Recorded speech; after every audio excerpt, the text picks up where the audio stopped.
Delhi parliament ఆవరణలోని Gandhi విగ్రహం ఎదుట TDP ఎంపీలు ఆందోళన చేశారు. సేవ్ ఆంధ్రప్రదేశ్ అంటూ ప్లకార్డులు ప్రదర్శించారు. చిత్తూరు ఎంపీ శివప్రసాద్ పోతురాజు వేషధారణలో నిరసన వ్యక్తం చేశారు. తిరుపతి వెంకటేశ్వర స్వామి, విజయవాడ కనకదుర్గ పూనినట్లుగా నిరసన ప్రదర్శన చేశారు.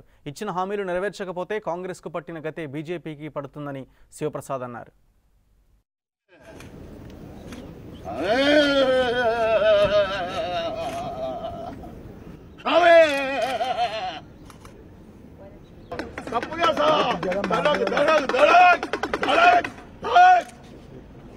हो गया क्या बोला तुम्हें है बड़ी ये क्या बोला भूल गए तो क्या होता मालूम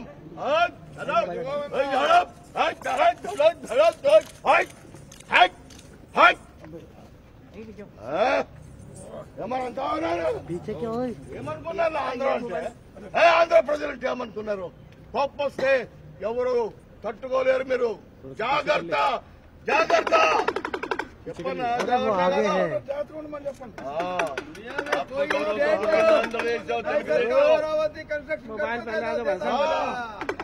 గౌరవంలోంచి పుట్టింది తెలుగుదేశం పెట్టింది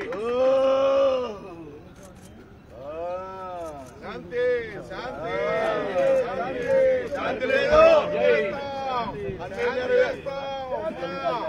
శాంతి చేస్తామమ్మా నీకు శాంతి చేస్తామమ్మా నీకు శాంతి చేస్తామమ్మా అన్ని వాదాలు పూరా చేస్తామమ్మా అన్ని ఒప్పుకున్నావమ్మా నువ్వు అడిగినది ఇస్తావమ్మా నీకు నువ్వు అడిగినది ఇస్తావమ్మా శాంతించమ్మా శాంతించమ్మా भाई क्या कर रहा है यार 5 కోట్ల జనాభా కోపం వస్తే यार क्या है अरे वो भी रिपोर्टर है यार శాంతించు ఇండియా మునిగిపోయింది కాంగ్రెస్